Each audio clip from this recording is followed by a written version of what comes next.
안녕하십니까? 안녕하십니까?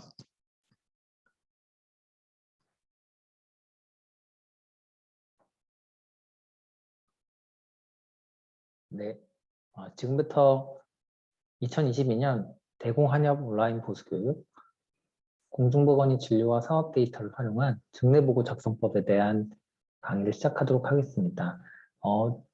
공보의 선생님들이랑 작업을 하다 보면 이렇게 자주 물어보는 증례보고 질문들이 많은데요. 오늘 강의는 그런 것들을 위주로 좀 실제 수행을 할 때 어떤 것들을 주의해야 하고 또 어떤 것들을 준비해야 하는지에 대해서 강의를 해보도록 하겠습니다. 제 소개는 이렇고요. 제가 했던 연구들은 그 리서치게이트나 제 블로그에 가보시면 잘 올라와 있고 또 강의가 끝나시고 혹시 뭐 궁금하신 게 있으시면 그 네이버 절초 아이디로 그 메일을 주시면 감사하겠습니다. 그래서 저는 이제 한방 내과 전문이고요. 세부 전공 한방 순환신경내과고 또 박사를 한의학 임상연구학으로 전공을 했고 지금 현재는 원광대학교 한의과대학에서 한의학과의 조교수로 재직을 하고 있습니다. 그래서 주로 이제 임상 연구들을 많이 했었고요.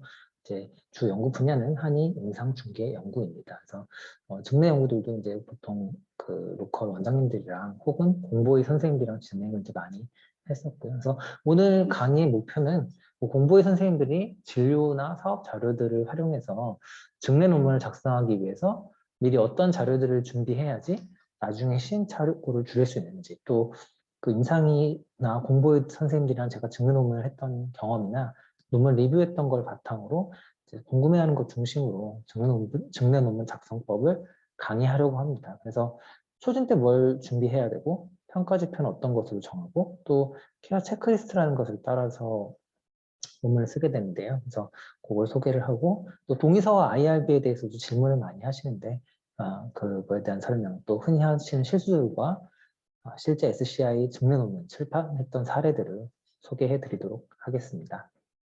그래서 제가 강의 때 사용했던 동의서 양식 견본이나 기타 뭐 참고 문헌, 예시 논문 등은 제 블로그에 올려놨기 때문에 아니면 네이버에서 2022년 대공한협 보수교육 이렇게 검색하시면 다운받으실 수 있고요. 동의서 같은 경우는 어디까지나 참고용이니까 최종 서식은 이제 연구자와 상의를 해주시는 게 좋을 것 같습니다. 그래서 이렇게 크게 네 파트로 이제 구성을 했는데 먼저 증례보고의 종류와 목적입니다. 나는 왜 증례보고를 쓰고 어떤 것이 증례보고에 적합한지 한번 생각을 먼저 해봐야 될 것 같고요. 그 다음에 증례 논문의 구조와 내용, IRB 승인, 사례 소개 이런 식으로 진행을 하겠습니다. 좋은 증례보고를 하기 위해서 준비해야 할 것들은 제일 중요한 건 이제 효과적인 치료 사례겠죠. 그래서 효과적인 치료 사례를 바탕으로 다른 사람이 검토한 잘 쓰여진 그런 증례 논문을 이제 쓰는 것이 중요한데요. 진료 측면에서는 사전에 표준화된 어떤 진료의 과정이 계획되어 있어야 하고요. 내용 측면에서는 케어 체크리스트에 있는 각 항목들을 잘 반영을 해서 그것들을 채워 넣는 것을 이제 하면 되고요. 그래서 그 내용은 뒤에서 다시 설명하도록 하겠습니다. 그리고 규정 측면에서 생명윤리법에 따른 연구계획서 심의나 동의 면제 그리고 동의서로 어떤 걸 받아야 하는지 이런 부분들은 이제 좋은 증례 보고를 하기 위해서 진료나 내용이나 규정 측면에서 사전에 준비를 하는 것이 필요합니다. 그래서 뭐 학부 때 많이 배우셨겠지만 사실 증례보고라는 것은 모든 연구의 어떤 가장 시초가 되는 거고 밑바탕에 있는 거죠. 이것은 증례 논문을 가지고 어떤 뭐 그것이 효과가 있다 없다라고 말하기는 어렵지만 그 증례 논문에서부터 그 후에 여러 가지 연구들이 이제 출발을 하는 출발점으로서의 의의가 있게 되고요. 그래서 사실 이제 강의를 들으시는 많은 분들은 지금 이제 병원에서 근무하지 않으시잖아요. 그래서 병원, 그러니까 임상시험 실시기관이 아닌 곳에서 우리가 무슨 연구들을 할 수 있지 생각해 보면 사실은 임상시험만 빼고는 다 할 수 있어요. 그래서 여기 보면 증례 연구는 제가 모든 후속 연구의 출발점이라고 했는데 어떤 치료법이 내가 효과가 있다고 생각을 해서 증례 보고를 해보고 이게 의미가 있다라고 생각이 들면 그 후에 뭐 순서는 좀 바뀔 수도 있죠. 뭐 문헌고찰을 먼저 할 수도 있지만 어쨌든 문헌고찰이나 뭐 환자 대상의 설문, 의료진 대상의 설문, 또 요새 인터뷰 연구도 많이 하죠. 질적 연구를 할 수도 있고 의료진이나 환자, 보호자 대상으로. 그래서 어느 정도 이게 가능성이 있다고 보여지면 대조군은 없지만 단일군을 대상으로 전향적 관찰 연구나 레지스트리를 할 수도 있고 또 요즘에 이제 건강보험 빅데이터를 활용한 2차 자료원 연구 이런 것들도 이제 할 수 있게 됩니다. 그래서 증례 연구를 통해서 이것이 의미 있는 임상적 질문, 중재라고 생각이 되면 그 후속되는 여러 가지 연구들을 시행할 수 있는 이제 가능성과 가설들을 제기하는 것이 바로 증례 연구의 의의라고 할 수 있고요. 그래서 일반적으로 우리는 어떤 치료법에 효과가 있다 없다라고에 대해서만 증례 보고를 쓴다고 생각하지만 사실은 양방에서는 그런 증례 보고는 어쩌면 좀 더 적을 수도 있어요. 왜냐하면 거기는 RCT 같은 것을 하고 거기서 이제 효과가 있는 거에 따라서 진료를 표준화되게 하기 때문에 우리처럼 뭐 맞춤형 진료 이런 게 아니잖아요. 그래서 의과에서 하는 증례보고는 우리처럼 이제 효과에 대한 얘기를 하는 경우도 있지만 그 외에도 뭐 희귀질환, 그러니까 희귀질환에 대한 보고를 하거나 아니면 뭐 질환이 이렇게 병발이 되는 경우나 또는 이렇게 어떤 흔한 질환인데 뭐 증상이 좀 특이하다던가 그런 것들을 이제 제시를 하기도 하고요. 또 어떤 치료법이 있는데 예상하지 못하게 너무 효과가 좋았다던가 혹은 예상치 못한 부작용이 있었다던가 이런 걸 하게 되고 여기 이제 빨간색으로 칠하는 새로운 치료법의 효과.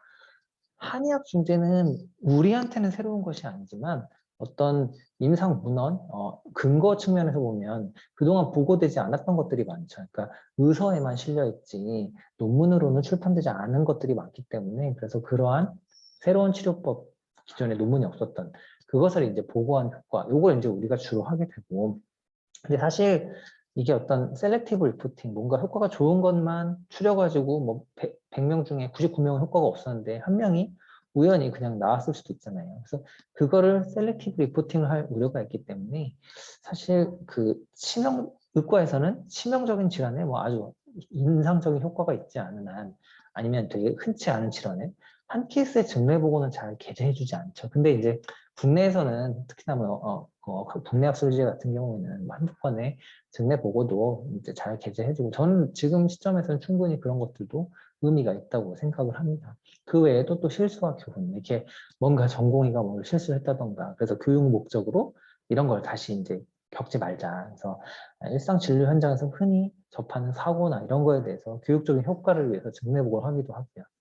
그래서 이러한 여러 가지 목적이 있는데 아마 이제 우리는 이 새로운 치료법의 효과에 대해서 증례 보고를 하는 경우가 많을 겁니다.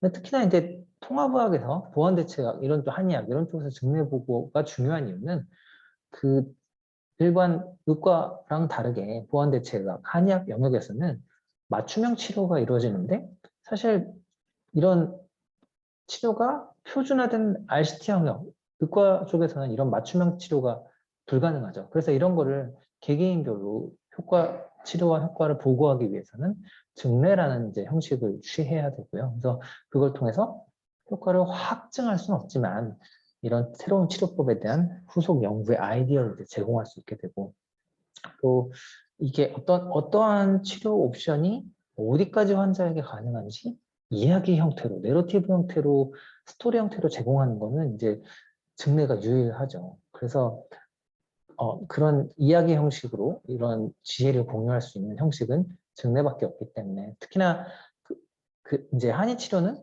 표준 치료에 반응하지 않는 환자들에게 복합적인 치료를 해서 그 효과에 대해서 이제 서술을 해주기 때문에 이런 거는 기존의 양적 연구 디자인에서는 좀 어렵고요. 그래서 이야기 형식을 취하는 증례 보고에서 가능하기 때문에 이런 한의학 영역에서는 증례 보고가 매우 중요하다고 볼 수 있습니다. 그래서 그러면 도대체 어떤 거를 증례 보고를 해야 될까 이제 그런 고민이 들 수가 있는데 일단은 잘 치료되지 않거나 흔하지 않은 질환. 그러니까 우리가 뭐 요통의 침 치료를 증례 보고 한다? 이건 의미가 없잖아요. 너무 잘 치료되는 거 이미 알고 있고 너무 흔한 질환이고. 그래서 이제 그런 질환이어야 되고 좀 특히나 이제 진단이 명확해야 되죠. 그냥 뭐 떨림이다 이렇게 하는 게 아니라 파킨슨이다, 뭐 약인성 관성상이다 이런 식으로 진단을 명확하게 해줘야 되고 새로운 치료법이어야 하죠. 그러니까 요통인데 침 치료는 워낙에 뭐 논문도 많이 나와 있고 하지만 이게 뭐 도침이나 뭐 매선이나 이런 것들은 많지는 않잖아요. 그런 그 임상에서는 또 최근에 많이 쓰이지만 그런 뭐 도침 매선을 이용한 증례들이 많지는 않기 때문에 그래서 한의학 치료는 에비던스 측면에서는 새로운 치료라서 그래서 기존에 뭐 임상에서 많이 쓰이더라도 그것이 논문이 안 나왔다면 이제 새로운 치료법으로 보고 이제 보고를 할 수 있겠죠. 그래서 이제 그런 질환의 측면에서는 이렇고 치료법은 가능하면 이제 좀 동일한 치료법을 써야 되고 한약 같은 경우에 가감을 한다면 그러니까 뭐 좀 명확하게 프로토콜 뭐 왜 이 약제를 추가했고 뺐고 이런 것들을 좀 문서로 기술을 할 수 있는 것이 좋고 또 여러 명을 했을 때 동일한 평가 도구를 뭐 어떤 사람은 통증을 일주일 만에 체크하고 어떤 사람은 2달 만에 체크하고 이러면 안 되잖아요. 그래서 같은 평가 도구를 비슷한 시점에 이렇게 한다는 얘기는 미리 치료의 프로토콜을 사전에 다 정해 놔야지 이렇게 할 수 있겠죠. 그리고 한 사람의 사례만 보고하는 것보다는 최소한 4명에서 5명 정도 하는 것이 이제 특히나 SCI 저널에 출판하기에는 더 좋습니다. 그래서 근데 이렇게 했는데도 다 이미 누가 다 이런 식으로 했다. 그러면 전향적 관찰 연구라는 걸 해볼 수도 있거든요. 한의원에서도 뭐 보건소에서도. 그래서 임상의가 할 수 있는 이제 연구의 끝판왕이 임상시험은 이제 대조군이 있어서 실험적으로 환자를 배정하기 때문에 그건 할 수 없고 그래서 그냥 이제 치료에 대한 것을 관찰하는 여러 대조군 없이 그런 것들을 이제 해볼 수도 있습니다. 그래서 만약에 기존에 근데 동일한 질환에 동일한 치료법으로 보고된 게 이미 다 있다. 그러면 포기해야 되나? 내 두통에 파킨슨의 침 치료하려고 했더니 이미 보고가 되었네. 근데 그런 경우에는 좀 더 이제 다른 평가 지표를 사용해 볼 수 있죠. 예를 들어서 뭐 편두통인데 기존에는 바스만 써서 편두통의 침치료 효과를 보고 했다. 그런데 편두통에서는 히트식스나 MSQOL, 마이다스 이런 거를 이제 좀 더 질환에 스페시픽하게 쓰게 되죠. 그래서 그러면 나는 이 질환에 스페시픽한 그 지표를 써서 그건 없었으니까 이런 연구를 하겠다고 할 수도 있고요. 또 뭐 한약 같은 경우는 뭐 안전성에 대한 뭐 논란이들이 있으니까 뭐 우리는 이제 안전하다고 생각하지만 그래서 뭐 혈액 검사에서 이상이 없었다. 뭐 그거 혹은 이제 효과를 뭐 갑상선에 대한 치료를 하는데 증상은 좋아졌는데 그동안 논문들은 뭐 갑상선 호르몬을 체크를 안 했는데 이걸 한번 혈액 검사나 뭐 이제 초음파 같은 걸 해서 객관적으로 보여주겠다 이런 식으로 기존에 어떤 내가 하려는 질환에 내가 하고 있는 치료법으로 이미 보고된 것이 있더라도 평가 지표를 바꾸거나 안전성, 효과에 대한 객관적인 제공을 해서 해볼 수도 있고요. 또 최근에는 환자의 주관적 관점이 점차 중요해지고 있기 때문에 그런 환자의 관점을 추가해서 정성적으로 정보를 제공해서 새로운 관점을 이제 제시해 줄 수도 있고요. 기존에 논문이 있었다면 또 하나의 방법은 치료 기간을 난 더 길게 하겠어. 기존 논문은 한 달만 치료했는데 나는 뭐 3달 치료하거나 혹은 치료가 끝나고 한 3달, 6달 추적 관찰을 하겠어. 그러면 또 이제 의미가 있죠. 그리고 이제 앞에서 말했듯이 뭐 환자 수를 늘리는 방법도 있고 아니면 전향적 관찰 연구를 수행하는 방법도 있습니다. 그래서 기존에 내가 뭐 대략 찾아봤는데 나는 뭐 무슨 한약으로 어떤 질환을 치료하려고 했는데 나온 게 있어. 하지만 그렇다 하더라도 그 논문을 꼼꼼히 뜯어보고 이런 평가 지표나 환자의 관점이나 뭐 추적 관찰 기간 이런 것들을 내가 더 새로운 것을 제시할 수 있다면 충분히 기존의 동일한 질환에 동일한 치료법이 있어도 증례 논문을 쓸 수가 있습니다. 그래서 내가 증례복을 왜 하는지를 한번 생각을 해보면 진짜로 그냥 학문적인 호기심과 즐거움 때문에 이제 하시는 분들도 있을 거고요. 나중에 한의원을 할 때 경영에 이제 도움이 되게 하려고 하시는 분들도 있을 텐데 사실 처음부터 혼자 맨땅에 헤딩하기는 쉽지는 않거든요. 그래서 증례를 써본 사람, 연구자들이랑 같이 하는 게 중요하고요. 이제 본인이 나왔던 학교에 뭐 전공의 친구들이나 아니면 이제 교수님들 통해서 같이 써본 게 IRB 같은 거는 한번 해보면 쉬운데 처음에 할 때가 되게 좀 어렵거든요. 그래서 그런 게 있고 또 하나는 내가 나만의 어떤 비방이 있어서 산업화를 하려고 하는데 뭐 한약재재나 건기식으로 만들고 싶다. 근데 그러면 논문을 내는 게 아니고 특허부터 먼저 진행을 해야 되고 특허는 20년밖에 유효하지 않기 때문에 특허를 내는 시점은 좀 고민을 해 보셔야 합니다. 그래서 제가 이제 로컬이나 이제 공보 선생님들이랑 해왔던 이런 것들이 있는데요. 뭐 제가 블로그에 참고 논문들 올려놨었고, 뭐 SCI 논문들도 뭐 비만이나 뭐 근디스트로피 환자의 전침 치료, 또 안면마비의 추나, 화상, 뭐 장애인 방문 진료 사업 효과에 대한 이런 것들을 SCI 증례를 이제 출판을 해왔었고, 소개를 이따가 강의 많이 해드리도록 하겠습니다. 그래서 로컬 한의원 한방병원들이랑도 꾸준히 이제 작업을 해오고 있는데요. 요새는 이제 원장님들이 자기 한의원에 어떤 특화 프로그램이 있다면 그것들을 논문을 남기고, 그러니까 데이터를 남기고 그걸 이제 홍보에 활용하시는 경우가 많은데 저는 되게 이게 좋은 현상이라고 보고요. 그래서 그냥 우리 한의원 치료 잘해가 아니라 실제 임상 데이터를 바탕으로, 물론 이제 대조군은 없죠. 그렇지만 이렇게 치료한다는 거를 환자들한테 보여주면 그게 꼭 뭐 SCI 논문 아니어도 환자들은 한글 논문만 있어도 훨씬 이제 한의 치료를 신뢰하거든요. 여기 보면 이런 식으로 이제 암 환자들이 요새 한방병원에 입원을 많이 하니까 그 이제 항암 중간중간에 입원을 많이 하시잖아요. 뭐 방사선 치료나 그 사이에 한의 치료를 받았더니 못 먹고 막 삶의 질도 안 좋았는데 이게 좋아졌다. 이런 연구들도 같이 한 적이 있었고, 또 미용 좀 많이 하시죠. 성형 수술한 다음에 부종이 많은데 호박탕을 줬더니 이렇게 붓기가 빠졌다. 뭐 이런 증례도 썼던 적이 있었고, 요거는 사실 이제 제가 회사에 CY에 있을 때 회사에서 오일레스큐라는 단기 5일짜리 5일 동안 오일을 감량하는 그런 이제 비만 프로그램을 했었는데, 그거 효과가 어떤지 이제 4개 한의원을 모아가지고 한번 자료를 우리 한번 모아서 해보자 해서 저희가 이제 CY에서 만들었던 오일 레스큐 프로그램이 원래 정해진 게 있어요. 그래서 그걸 그대로 환자들한테 이제 시행을 해보고 그 결과를 모아서 이제 차트 리뷰를 해서 냈던 논문들이고요. 저는 이제 여기 계신 이제 여기 저자로 있는 장정현 원장님이 되게 이거를 임상에서 활용을 잘 하시고 또 이걸로 많은 매출도 올리시고 해서 가끔 이제 뭐 페이스북이나 인스타에서 저를 이제 태그하시기도 하는데, 그거 볼 때마다 참 좋더라고요. 이렇게 같이 로컬 원장님들이랑 연구를 해서 그것들이 논문도 나오고 또 실제 임상에도 도움이 되는 그런 사례들을 볼 때 연구자로서 저는 좀 그런 게 보람이 있었던 것 같습니다. 그래서 이런 식으로 로컬 원장님들이랑 같이 연구를 이제 해왔던 것들이 있고요. 그래서 첫 파트는 내가 증례 보고를 왜 쓰고 어떤 것들을 증례 보고를 하는데 적합한지 그거에 대해서 이제 생각을 해보는 시간들을 가졌고요. 그다음에 두 번째 파트는 증례 논문의 구조와 내용이 어떻게 되는지 케어 체크리스트를 가지고 설명을 좀 해드리도록 하겠습니다. 그래서 자주 실수하는 것들이 있고 특히나 이제 어려워하는 것들이 평가 지표를 어떻게 선정할지에 대해서 어려워하는데 그 부분도 조금 더 자세히 설명해 드리도록 하겠습니다. 그래서 증례보고의 구조는 뭐 다른 논문들이랑 비슷하죠. 그래서 서론, 증례, 고찰, 결론, 참고문헌 형태가 일반적이고요. 중요한 건 이제 익명화하는 게, 이게 개인이 누군지 밝혀지면, 예를 들어서 뭐 에이즈 환자의 뭐를 치료했다 그러는데 그 사람이 아우팅되면 안 되잖아요. 그래서 그 환자를 보호하기 위해서 익명화하는 게 매우 이제 중요하고요. 이제 그다음에 서론은 이걸 왜 쓰는지 이제 짧은 배경 설명을 하게 되고, 그리고 증례는 제가 처음에 이제 이야기라고 했잖아요. 그래서 연대기적으로 시간 순으로 딱 봐도 전체가 한눈에 소설처럼 들어오게 내러티브 형태로 서술해야 되고요. 그래서 뭐 증상, 병력, 사회력 이런 거 제시하고 그 환자를 검사를 했더니 어떤 진단으로 추정이 돼서 그래서 어떻게 치료했고 치료 경과가 어떻다라는 것을 쭉 이야기 형태로 이제 보여주게 됩니다. 이렇게 한의 증례보고는 이제 아까와 같은 형태를 가지고 있는데 흔히 발견되는 실수들이, 원장님들이 너무 이런 경우가 많아요. 내가 치료를 다 해놓고 치료가 너무 잘 되었네. 이거 한번 증례보고 해야지.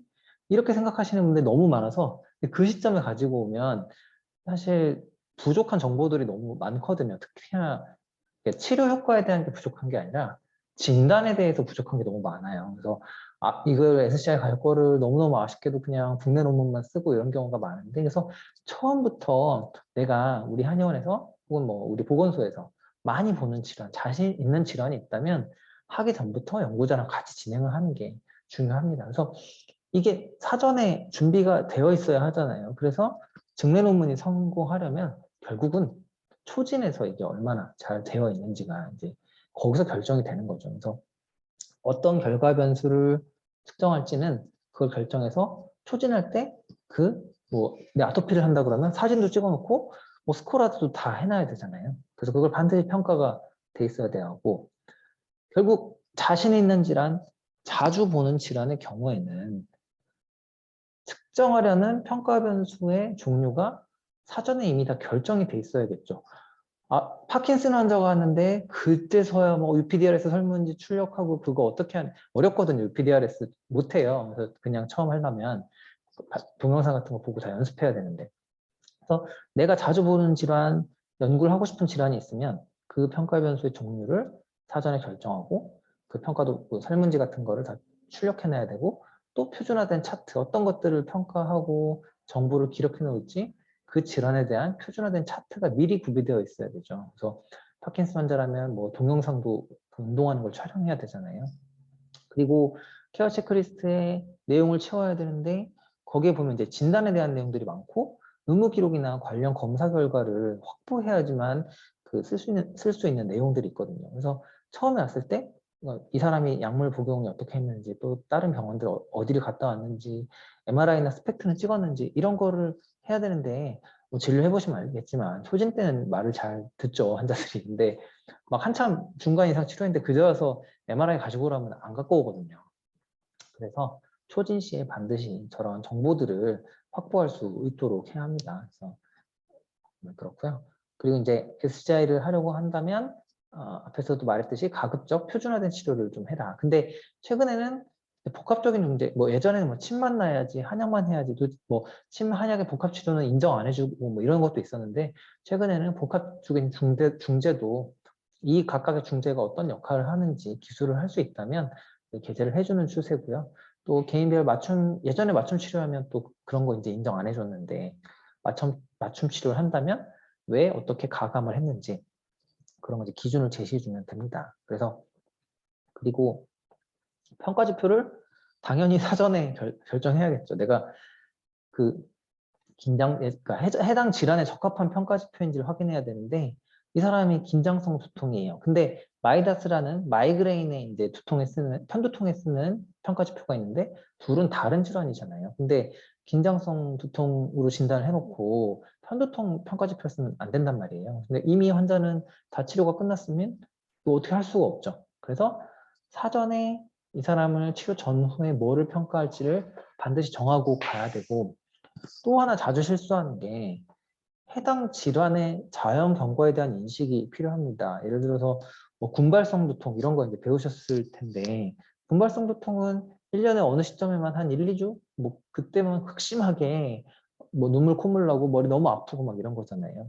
그래서 그냥 낫기 하루 전에 그냥 우연히 한의원에 와서 침 한 번 났더니 1도 쾌차했다. 이거는 사실 말이 안 되죠. 왜냐하면 군발성 두통의 그런 자연 경과 자체가 극심하게 아프다가 그냥 저절로 사라지고 이런 거여서 그래서 그런 거를 치료했다고 하고 한의 치료의 효과가 엄청 뛰어나다 이렇게 하면 안 되는 거죠. 뭐 다발성 경화증 이런 것도 이제 있었다 없었다 하는 거니까. 그래서 그렇게 자연 관해되는 질환들이 있고 뭐 좋아졌다 나빠졌다는 그런 질환들도 있고 하기 때문에 그런 질환들의 자연 경과에 대한 인식을 하고 증례를 써야 합니다. 네. 그다음에 이제 케어 체크리스트 레포팅 가이드라인인데요. 이건 이제 증례 논문에서 어떻게 보고를 상세하게 할 것인가에 대해서 이제 해놓은 거고 제가 그 참고 문헌들은 그 블로그에 올려놨으니까 한번 다운받아서 보시면 되고 그 explanation and elaboration이라고 해서 각각의 이런 체크리스트가 내용이 있는데 그거를 상세하게 설명을 해놓은 것이 있어요. 제가 뭐 이 시간에 그걸 다 얘기하지는 않을 거고 그건 논문을 이제 다운받아서 보시면 좀 더 이제 도움이 되실 것 같아요. 그래서 좀 더 주의를 해야 되는 것들 위주로 제가 설명을 하도록 하겠습니다. 그래서 케어 체크리스트는 이렇게 이제 되어 있고요. 1부터 13까지 이제 영문판 이렇게 되어 있고 오른쪽에다가 어느 줄에 이제 논문에 어디에 있는지 써주시면 되고 이건 한글판인데 이거 2013년도 버전이라서 지금 건 13까지 있잖아요. 동의서를 받았는지가 있거든요. 옛날 건 이제 그게 빠져 있고 그래서 뭐 제목, 뭐 핵심 단어, 초록 이런 식으로 각각의 어떤 것들이 논문에 들어가야 하는지 이제 쓰게 되어 있습니다. 디테일한 거는 제가 뒤에서 하나씩 이제 말씀드리도록 하겠습니다. 근데 예전에는 케어 라이팅 템플릿이라는 게 있었는데 요새는 이게 이제 안 쓰이더라고요. 약간 공식적인 게 아니어서 그런 것 같긴 한데 이걸 보시면 또 설명이 이해가 되는 부분들이 있어서 제가 이 라이팅 템플릿에 있던 내용들은 PPT에 넣어놨습니다. 그래서 그거는 PPT를 보시면 도움이 되실 것 같고요. 그리고 여기 아래 보면 이제 템플릿에 있는 또 파란색 안에 있는 것들은 그거에 대한 설명이어서 조금 더 상세한 내용들이 있으니까 이걸 보시고 이제 논문을 작성하실 때 참고를 하시면 될 것 같습니다. 그래서 이제 제목, 그래서 이제 관련된 주요 분야에 대한 내용과 더불어 증례보고라는 단어가 제목에 포함되어 있어야 하죠. 증례만 따가지고 뭐 어떤 평가를 하는 연구나 이런 것들이 있거든요. 그래서 제목에 증례보고, 뭐 케이스 레포트, 케이스 시리즈 이런 것들이 없으면 증례인지 아닌지 알 수가 없어요. 그래서 제목에다가 증례라는 단어를 반드시 이제 쓰라는 거고요. 케어 1은. 케어 2, 키워드. 증례보고에서 다루고 있는 분야와 관련된 단어를 2개에서 5개 쓴다. 뭐 증례라는 단어가 들어갈 거고, 그다음에 이제 질환 단어가 들어가겠죠. 뭐 편두통, 그다음에 그 치료법, 침, 한약, 그다음에 뭐 편두통이면 뭐 히트6 평가지표 이렇게 한 뭐 5가지 뭐 그 정도 이제 들어가게 되니까 그렇게 키워드를 해서 증례라는 것을 이제 검색을 했을 때 검색이 될 수 있도록 해주는 게 중요하고요. 세 번째로 이제 초록 케어 3는 서론에서는 본 증례만이 갖고 있는 사회인은 고유한 특징은 무엇인가? 현 의학문헌에 기여하는 바는 무엇인가? 그러니까 이게 충족이 안 되면 사실 논문이 의미가 없죠. 이미 기존에 다 알려져 있고 요통의 침치료 이런 거 뭐 평가지표를 새로운 걸 쓴 것도 아닌데 내가 증례를 쓴다? 그러면 뭐 새로 어떤 기여하는 바가 없잖아요. 그래서 기존의 연구에 내 증례 연구가 어떤 것들을 더 기여할 수 있는지 그거를 이제 고민을 해서 얘기를 해 주는 것이 중요합니다. 네. 다음 B는 환자의 주요 증상과 중요한 임상적 발견. 이제 초록이죠. 초록에 이런 것도 있어야 된다는 거고 3C는 주요 진단, 치료적 처치 및 결과. 뭘로 진단했고 뭘 어떻게 치료해서 어떻게 좋아졌다. 3B는 이제 그 결국 이 환자의 무엇을 치료했냐. 그래서 3C는 그래서 무슨 질환으로 진단했고 뭘 했더니 어떻게 좋아졌다. 그래서 3D 결론에서는 본 증례에서 얻을 수 있는 교훈은 무엇인가. 뭐 효과나 혹은 이제 앞에서 이제 증례가 여러 가지 목적이 있다고 했잖아요. 뭐 교훈도 실수에 대한 교훈 이런 것도 있고 그런 어떤 교훈들을 이제 제시를 하게 됩니다. 다음에 서론. 서론은 하나 또는 두 문단 이내로 본 증례만이 갖고 있는 특징을 참고 문헌을 근거로 제시해서 설명한다. 이 보면 예전에 지금은 많이 좋아졌는데 예전에 한의 쪽에서 나오는 증례들은 뭐 뇌졸 중풍을 치료한다 그러면 다 천편일률적으로 똑같고 너무너무 장황했거든요. 그러니까 물론 뭐 이제 한이 고전에 있는 내용을 설명하는 것도 필요하고 중요하지만 막 황제내경에서는 풍이 뭐였고 막 그래가지고 중간에 뭐 동의보감에서는 어디서는 중풍이 뭐고 이런 거를 고찰에 사실 고찰에도 그런 거 다 쓸 필요가 없고요. 근데 막 서론에서부터 엄청 길게 서론이 막 2쪽짜리 막 이런 논문들이 막 있었어요. 그래서 관련된 모든 고전이나 문헌을 다 언급하는데 그럴 필요가 없는 거죠. 증례는 좀 더 짧게 쓰는 게 중요하기 때문에. 그래서 이제 일반적으로 우리가 증례뿐만이 아니라 서론의 구조는 어떤 것들이 알려져 있고, 그다음에 무엇이 밝혀져 있지 않거나 한계점이 있고, 그래서 왜 이런 연구를 했다. 증례로 생각하면 파킨슨의 뭐 증상이 어떻고 유병률이 어떻고 그게 예후가 어떻고 파킨슨 약의 부작용이 뭔데 근데 그것 때문에 양방 부작용이나 그것 때문에 양방 치료가 한계가 있어서 환자들이 오래 먹다 보면 부작용 때문에 약을 끊기도 하고 뭐 효과가 떨어지기도 하고 근데 여기에 대한 이제 대책이 없다. 물론 이제 수술도 하고 하지만 그래서 수술은 또 부작용이 있고 하니까 그래서 그 한계를 극복하기 위해서 뭐 침 치료 같은 거를 이제 한다. 물론 침은 이제 연구가 많이 되어 있긴 하죠. RCT들도 많고. 근데 어쨌든 그런 이제 새로운 뭐 한약도 있고 그래서 그런 한약으로 뭐 이러이러한 증상들을 좋아지게 할 수 있는데 예를 들어서 파킨슨 환자가 뭐 우울증이 되게 심한데 그런 파킨슨 환자의 우울증에 대해서는 양방적으로 한계가 있어서 근데 한의 쪽에서 이러이러한 치료를 많이 한다. 그래서 근데 아직 그거에 대한 연구가 없어서 그걸 연구했다. 이런 식으로 어떤 논문을 쓸 때는 임상 쪽에서는 특정 내가 하고 싶은 주제가 있잖아요. 증상이나 질환.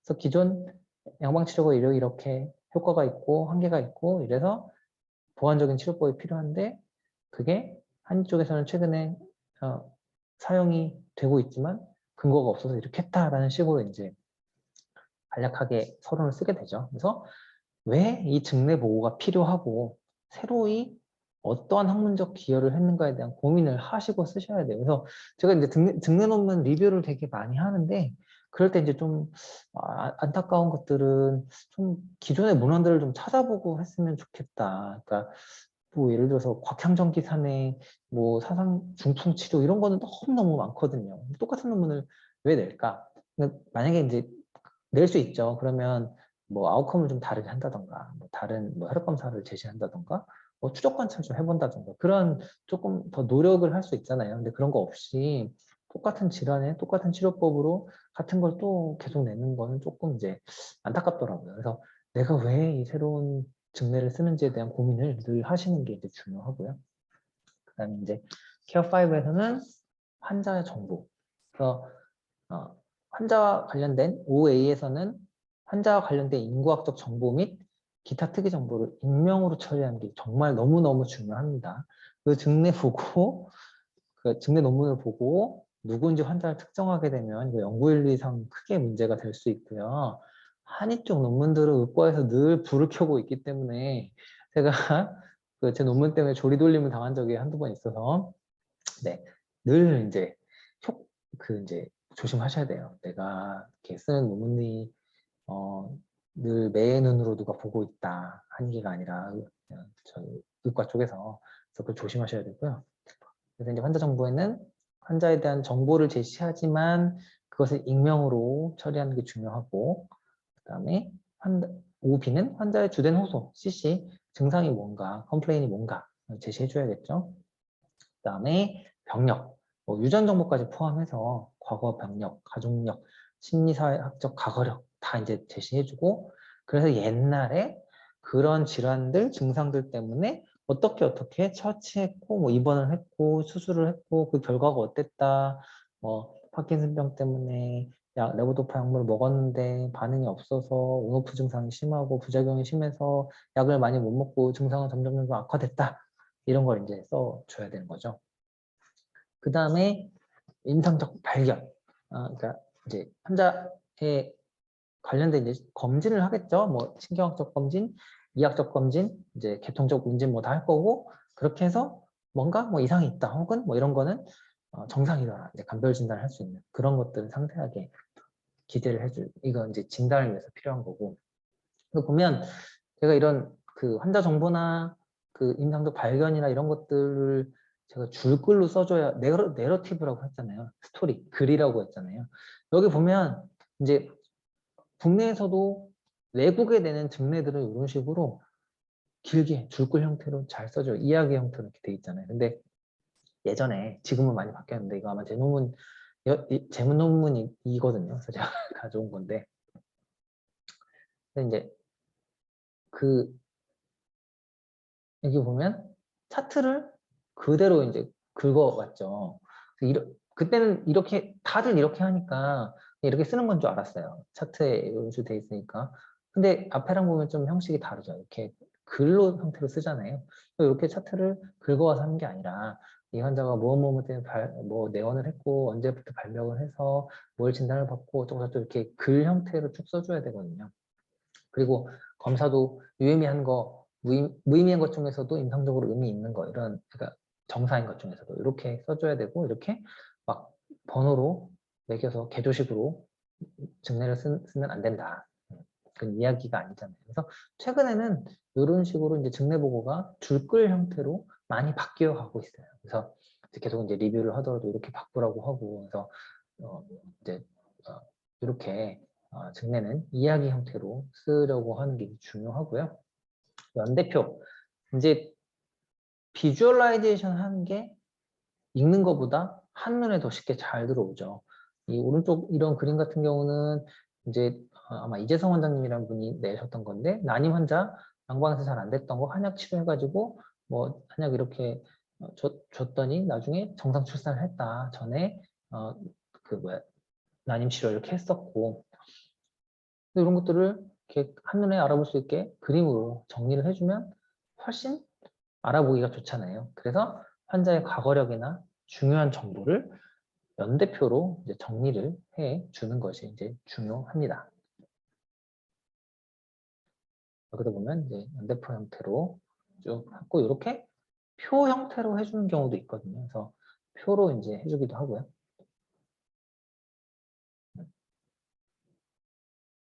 그리고 이런 식으로 해요. 표 형태로 그림이 좀 이제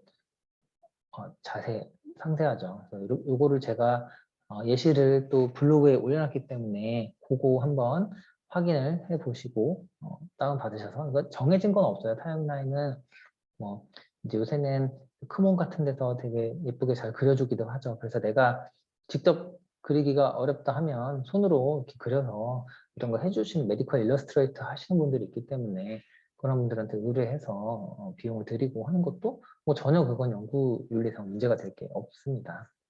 그 다음에 진단적 평가. 이 한의사 선생님들이 증례 쓸 때 가장 많이 이제 틀리고 놓치는 부분 중에 하나인데요. 기업 8번. 8A가 일단 진단적인 방법. 어떤 검사를 썼는지, 신체 검사, 뭐 혈액 검사, 영상 검사, 설문지 같은 게 있을 거고요. 진단적 한계가 있겠죠. 뭐 너무 시골이어서 비싼 검사 못했다던가, 문화적으로 이런 검사는 뭐 좀 흔히 하지 않는 거여서 잘 안 한다던가. 그래서 이런 검사를 해서 8C 이게 진단적인 추론, 뒤에 설명하겠지만 진단은 100%가 아니라 늘 가장 높은 확률인 거를 뽑아내는 거잖아요. 그래서 기타 가능한 진단명도 포함해서 진단적인 추론을 하는 거죠. 그러니까 이건 이래서 아니고, 이건 이래서 아니고, 이건 이래서 이걸로 진단했다. 그래서 이렇게 진단했을 때, 뭐 종양 같은 경우에는 예후적인 특성으로 얘기할 수가 있겠죠. 2기냐 3기냐에 따라서 이게 치료법도 달라지고 예후도 달라지니까. 그럼 이제 진단적 평가를 해주는 게 중요한데 또 이 부분에서 한의 쪽에서 이제 자주 실수가 많이 발견되는데 제일 양방 진단은 잘 해놓고는 한의 쪽에 위한 진단은 이제 빼먹고 안 하시는 경우들이 있어요. 그래서 그 한의 변증 진단을 위한 계통적인 문제는 반드시 꼭 뭐 이게 음어다, 뭐 기허다 이거를 한방 치료하려면 그게 뭐 변증이든 아니든 뭐 한의 진단을 하셔야 되잖아요. 왜 그 침을 썼는지, 왜 그 약을 썼는지. 그래서 그거를 계통적 문제를 포함해서 제시를 해주셔야 되고 검사는 검사를 사실 의료기관마다 조금씩 참고치나 컷오프 밸류가 다른 것도 있고 또 외국에서 한 건 단위가 다른 경우도 있고 그래서 그런 검사 참고치와 컷오프 밸류가 무엇인지를 독자가 보기 쉽게 제시를 해줘야 진단에 대한 걸 볼 때 틀리지 않을 수 있고요. 또 뭐가 음성이 나왔더라도 되게 이게 어떤 것을 감별 진단하기 위해서 뭐 예를 들어서 갑상선 질환이면 어떤 것이 뭐 정상이거나 비정상이거나 혹은 포지티브 안티바디가 포지티브 네거티브에 따라서 이게 진단이 확 달라지잖아요. 그래서 검사했을 때 이상이 없더라도 이게 추정 진단을 할 때 필요한 정보라면 제시를 해줘야 되고 또 이제 특히 양반 같은 경우는 진단을 지지하거나 반대하는 이게 아직 막 썰이 많은 경우에 논란이 많은 경우에 그런 이제 논란에 대한 것도 제시해주고 또 검사를 완료를 하시면 아까 얘기했던 장애물이 있을 수 있잖아요. 뭐 시설적 한계라던가 문화적 제약이라던가 그래서 그런 것들을 검사에 대해서 조금 더 상세하게 이제 제시해 줘야 합니다. 이 부분이 상당히 많이 부족하거든요. 근데 이 병원에 입원 환자들을 대상으로 하면 사실 생각보다 꽤 많이 이걸 제시해 줄 수 있기 때문에 입원할 때 막 차트들도 많이 가져오고 요새 한방병원 올 때도 다 뭐 예를 들어서 뇌질환 환자면 MRI 다 찍은 거 가지고 오시잖아요. 그래서 그런 것들을 검사에 대한 거를 상세하게 이게 저는 증례의 꽃은 진단이라고 생각을 해요. 한의진례도. 이게 진단이 틀려버리면 그 다음에 뭐 무슨 치료를 어떻게 했고 좋아졌고가 아무 의미가 없거든요. 왜냐하면 그 질환을 치료한 게 아니니까. 논문이 아예 성립을 안 해서. 진단이 가장 중요하다. 그래서 이 추정 진단과 배제 진단이라는 게 있는데 그 클리니컬 리즈닝이라고 하고 아까 제가 말했듯이 해당 진단명이 틀리면 그게 기본부터 이제 증례가 흔들리게 되죠. 그래서 뭐 떨림증인데 사실은 이 사람이 파킨슨으로 인한 떨림으로 생각하고 치료했는데 알고 봤더니 이 사람이 갑상선 기능 항진으로 인한 떨림이면 완전히 틀려버린 거잖아요. 증상이 어찌어찌하다 좋아졌더라도. 왜냐면 증례 논문은 증상으로 떨림의 치료가 아니라 뭐 파킨슨홀이나 떨림을 한이 치료 이렇게 내거든요. 두통도 내가 편두통인 줄 알고 뭐 그냥 뭐 오령산 주고 치료했는데 알고 봤더니 뇌종양이야. 뇌종양 그 CT 그거를 못했어요. 그럼 안 되는 거잖아요. 그래서 그런 이제 진단을 그 진단명이 틀리면 그 증례 자체 성립을 안 하기 때문에 진단을 정확히 하는 게 중요하고요.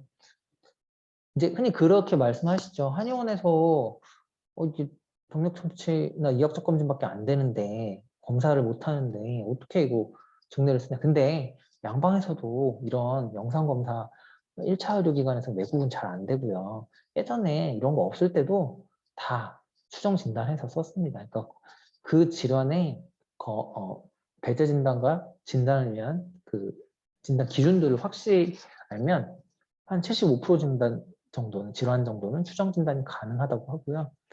그 상태에서 특정한 것을 확진 혹은 배제하기 위해 이제 추가적으로 검사가 이루어지게 되고 보통 양방에서 이제 이거를 하죠.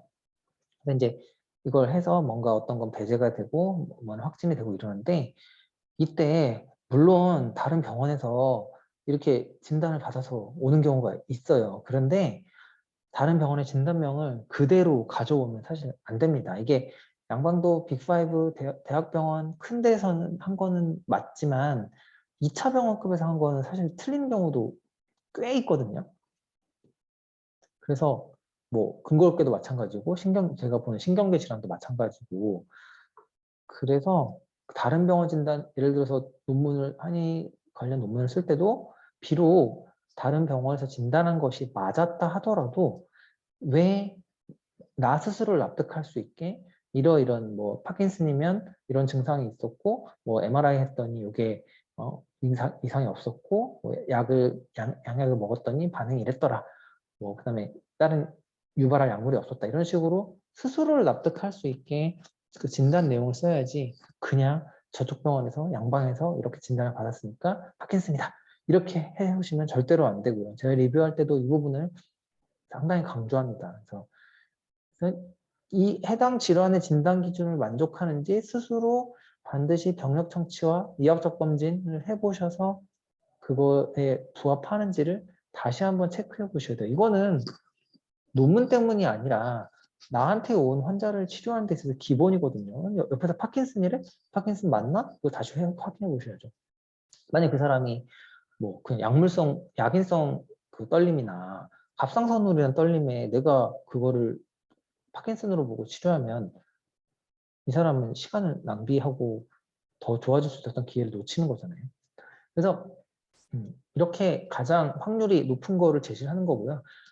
진단이란 건 100% 확실한 거는 존재하지 않습니다. 파킨슨도 죽은 다음에 부검해야지 확진할 수 있는 거거든요. 그래서 가장 가능성이 높은 거를 이제 클리니컬 리즈닝이라고 그러잖아요. 그래서 제시를 해주는 거고요. 이 부분에 대해서 제가 뭐 지금 너무 자세하게 설명을 할 수는 없고 벌써 이미 45분이 지나갔네요. 그죠? 그래서 제가 민주과학신문에 전문가는 어떻게 진단하는가라는 글을 기고한 적이 있어요. 한 4편 정도. 그래서 그거를 한번 참고를 해 보시면 이제 진단 부분에 대해서 조금 이제 도움을 받으실 수 있을 것 같습니다. 그 다음에 케어 9번. 치료적 중재에서 중재 뭘 했는지, 뭐 약물, 수술, 뭐 자기관리, 그 다음에 뭐 침이나 약 같은 경우는 용량, 강도, 기간이 어떻게 되나. 또 중간중간에 치료법을 바꿀 수도 있죠. 뭐 합방을 할 수도 있고, 그걸 이제 상세하게 써 주셔야 하고요. 한의 증례보고에서 또 자주 발견되는 실수가 왜 그 치료법을 선택했는지. 그래서 그걸 안 써요. 한의학적으로 변증을 해서 썼을 거 아니야, 한약을. 근데 그 내용을 안 써주거든요. 뭐 설진, 복진, 그다음에 증상들을 보고 뭐 혹시 음어 설문했다면 음어 설문지도 써주고 그 다음에 생물학적으로도 뭐 내가 이런 한약을 썼는데 침을 썼는데 뭐 심장질환에 내관혈을 썼는데 내관은 뭐 미주신경에 작용해서 이러이러 효과가 있더라. 그러한 생물학적 기전도 같이 써줘야 되고요. 치료법은 증례보고를 계획한다면 가능한 표준화해서 써줘라. 그래서 만약에 복합적 중재를 쓴다면 그 이제 기술하는 레포팅 가이드라인들이 있거든요. 스트릭타나 스트릭타 침, 스트릭톰 뜸, 또 한약에 대한 레포팅 가이드라인도 있고 그래서 그런 가이드라인들을 활용해서 한의 중재는 대부분 복합적이잖아요. 그래서 복합적인 중재가 어떻게 구성되어 있는지를 기술을 해주시는 게 필요합니다. 그리고 앞전에 얘기했지만 개별 맞춤 치료했을 때는 어떤 기준에 의해서 맞춤 치료했는지 그 기준을 제시해 주는 게 중요하고요. 그래서 복합적인 치료에 대해서는 예전에는 잘 출판이 안 됐지만 최근에는 이렇게 여기 보시면 침도 쓰고 도침도 쓰고 뭐 봉독에 뭐 커핑에 그다음에 뜸도 한약도 다 썼는데 이렇게 기술을 왜 썼는지 어떻게 썼는지 잘 기술을 해줘서 SGI 논문에 이렇게 서비컬 스폰딜라이팅 마이올로패시에 이제 한의 치료를 입원해서 했던 건데 이렇게 출판이 되기도 하고요. 이건 이제 예전에 소라만방병원에서 그 암 환자 치료할 때 여러 가지 약물을 썼는데 여기서는 이제 산삼약침이 가장 주요한 효과를 내는 중제였던 것 같다. 이렇게 기술을 해주면 리뷰어들이 그렇지 하고 이제 인정을 해줍니다. 그래서 사실 양방도 약 말고는 뭐 예를 들어서 심리치료나 이런 것도 마찬가지잖아요. 운동도 다 복합치료죠. 그래서 우리가 복합치료라고 해서 쫄 필요가 없다.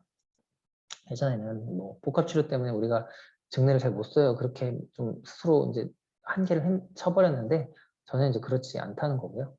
그 다음 이제 추적 관찰 및 결과, 케어 10.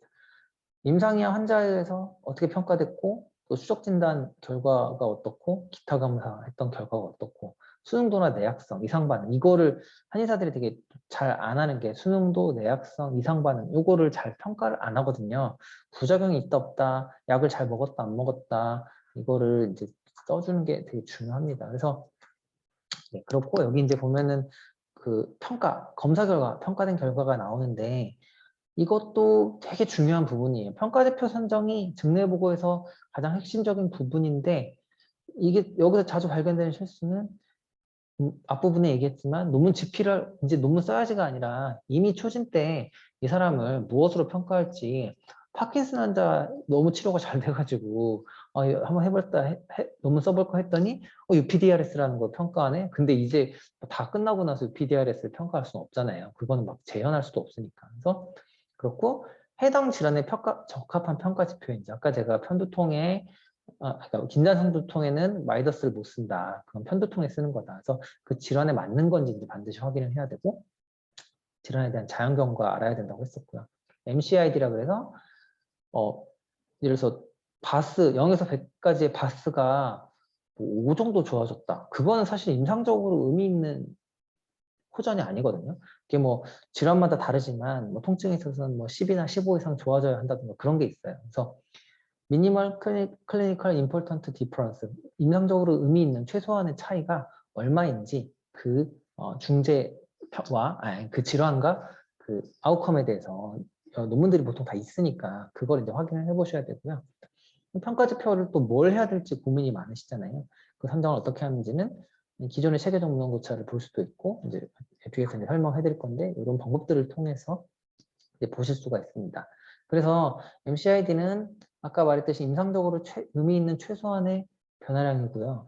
케이스 리포트에서 환자가 좋아졌다는 것이 그게 임상적으로 의미가 있으려면 얼마나 좋아져야 하는지에 대해서 이제 이런 사이트 들어가 보시면 아웃컴별로 질환들이 많잖아요. 질환별로 아웃컴별로 제시가 되어 있기 때문에 한번 참고해 보시면 좋을 것 같고요. 여기 보시면 무릎 관절염에 쓰는 워맥도 뭐 무릎인지 혹은 이제 관절염에 쓰는 워맥도 무릎인지 뭐 고관절인지에 따라서 그 처음에 증상이 로우 베이스라인인지 아니면 하이인지 증상이 심한지에 따라서 얼마 이상 좋아져야 된다. 이게 뭐 로우일 때는 이 정도 그리고 하이 뭐 2.6 이렇게 있죠. 뭐 하이일 때는 여기 15 이렇게 돼 있는데 그래서 당연히 증상이 심하면 더 많이 좋아져야지 의미가 있을 거고요. 증상이 처음에 낮으면 조금만 좋아져도 의미가 있을 거고요.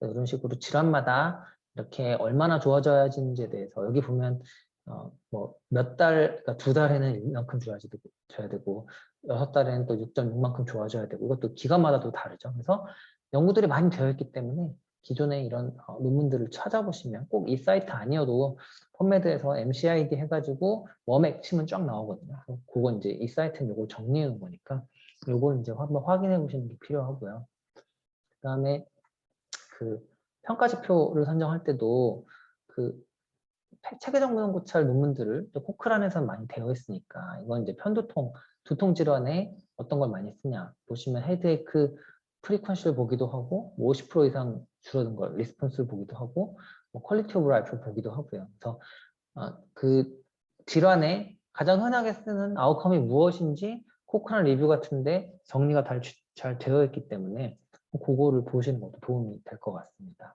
그리고 이제 그 경희대에서 하고 있는 KM크랙이라는 사이트 한번 들어가 보시면 논문들을 다 이렇게 정리를 해놨거든요. 그 RCT 논문 같은 거를. 그래서 여기 코멘터리 있는 것들을 RCT를 찍어가지고 내가 관심 있는 질환 검색을 해보면 쭉 보면 아 평가지표를 뭘 썼구나. 편두통에서는 편두통의 발작적 빈도의 변화, 2차 평가지표는 뭐 편두통 일수, 진통제 사용 횟수, 두통의 정도 이런 걸 봤구나를 기존 논문들을 보시면 알 수가 있어요. 그래서 내가 증례를 했을 때 아, 기존 논문에서 이런 걸 썼구나. 나도 그걸 써야지 라고 이제 생각을 해보실 수 있고요.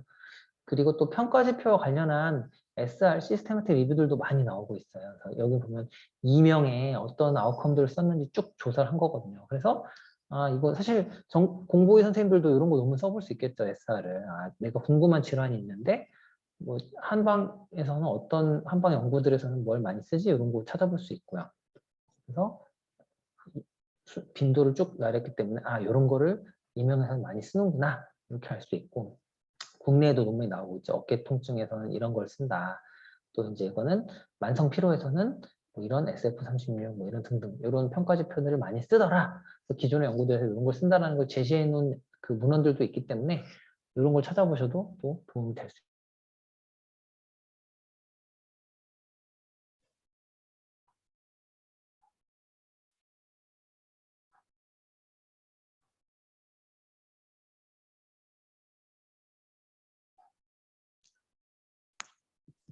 음량 테스트, 음량 테스트.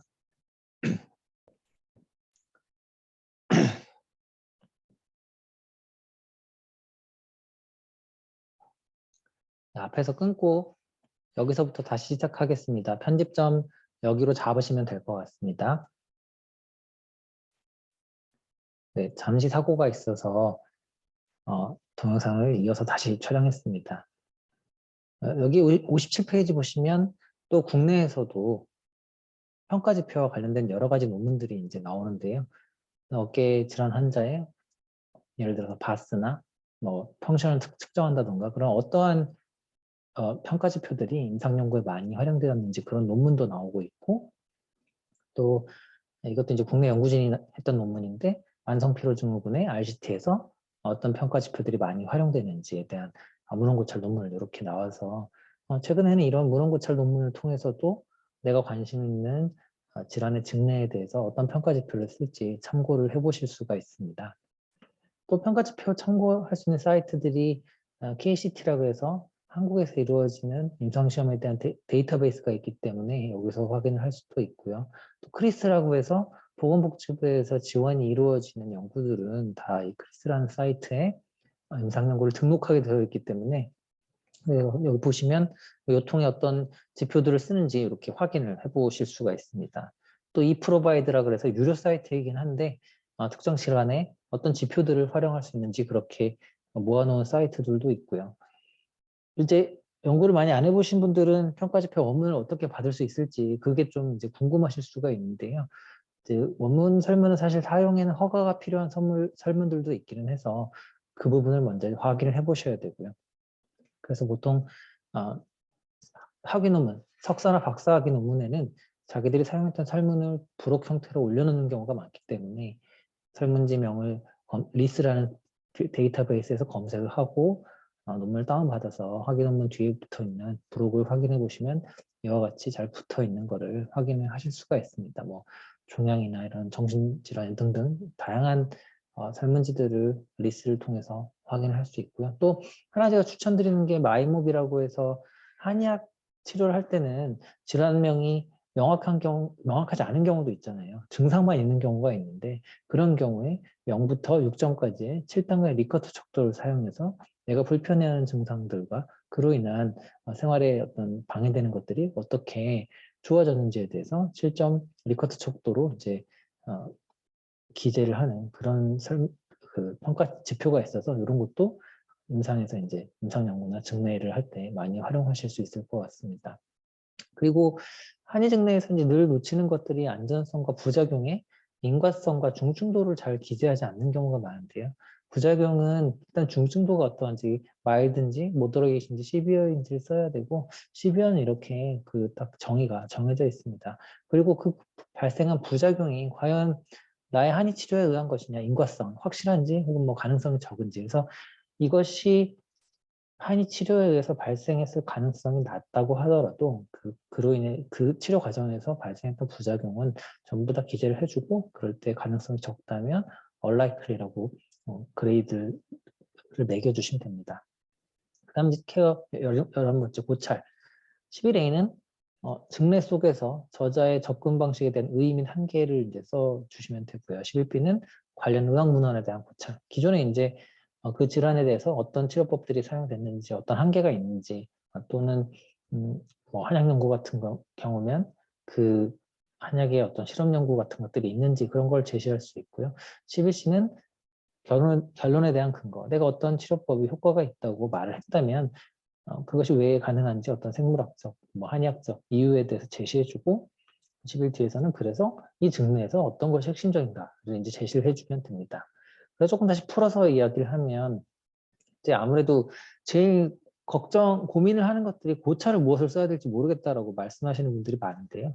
고찰을 처음에는 기존 치료법의 한계, 부작용에 대해서 나의 증례 보고가 나의 증례 보고에서 사용된 중재가 이러한 대안이 될 수 있다는 것을 제시를 해주고 그 기존 문헌을 고찰해서 이 치료법이 임상이나 향후의 연구에 어떤 새로운 인사이트를 주는지에 대해서 논의를 해주면 됩니다. 그리고 왜 치료가 있었는지 뭐 한의학적 그리고 바이올로지컬하게 뭐 심혈관 질환의 내관 침치료에서 났다면 내관은 미주신경에 작용을 하고 또 한의학적으로도 어떤 의미가 있다 이런 식으로 설명해 줄 수 있겠죠. 그리고 앞에 이제 얘기했듯이 기존 증례에서 사용되지 않았던 새로운 평가 지표를 내가 제시했다면 그것에 대한 강점도 이야기해주고 또 환자의 관점, 주관적인 평가와 또 부작용, 안전성에 대해서도 평가해주고 가능하다면 장기적으로 팔로우업을 한 데이터를 넣어준다면 더 좋겠습니다. 그래서 이런 고찰을 통해서 이제 후속 어떤 연구가 이루어져야 하는지 제시를 해주는데요. 그게